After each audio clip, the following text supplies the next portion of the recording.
I started at the beginning, as I tend to do when composing, yeah, the first thing that came to mind was this funny little magical but difficult kind of sense, and then out of that came this tune,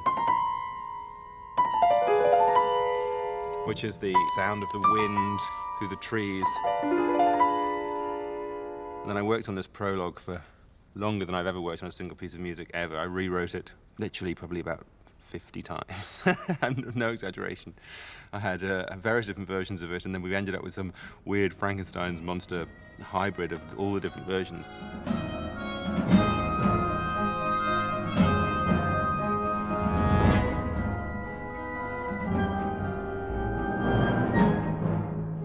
Having finished Act 1, which was far and away the hardest thing I've ever had to compose, I was able to take a deep breath and think, right, it's going to be easier now, and then realise that at the start of Act 2 I'm starting a completely different piece, basically. I mean, yes, there's thematic relationships, sure, but fundamentally I'm trying to write something completely different. So then I had to start all over again.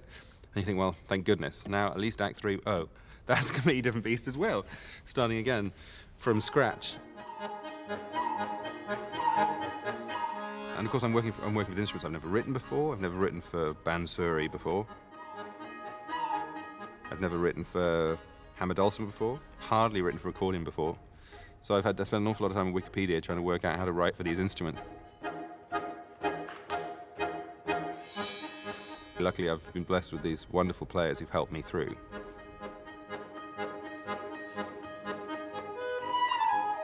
The onstage band was actually Chris's idea. And he said it, I felt quite conflicted because I thought, that's a great idea and that's really going to be hard.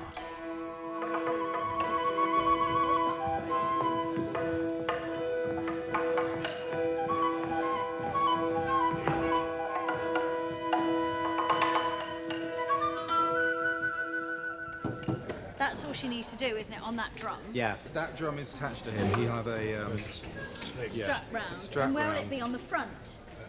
On the side. They're on stage, so it's not simply about what they're playing, it's also about how they look when they're playing it, because otherwise they're just standing there like, wondering exactly what to do, and everyone's thinking, oh, there's lovely dancers, and then there's that guy standing there with the musical instrument, what's he doing? So, they have to be playing, they have to be involved. And of course I've never done that before, so I'm kind of, yeah, it was quite scary. One even more. This music is meant to be the folk music that they're playing in the village festival, so it's not meant to sound like it's, somebody sat in their studio endlessly, agonizing over exactly what notes they should play, which is, of course, exactly what it is.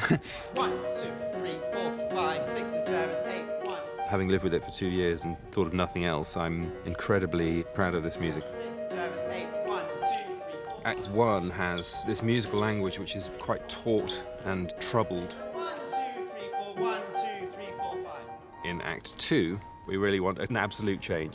Just a lot of beautiful, beautiful dancing, beautiful music, beautiful sets, costumes, just a lovely, lovely experience. And then we're back in Sicilia for Act 3.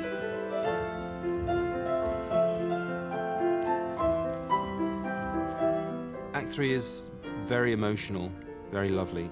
We need to feel that everything's led to this place.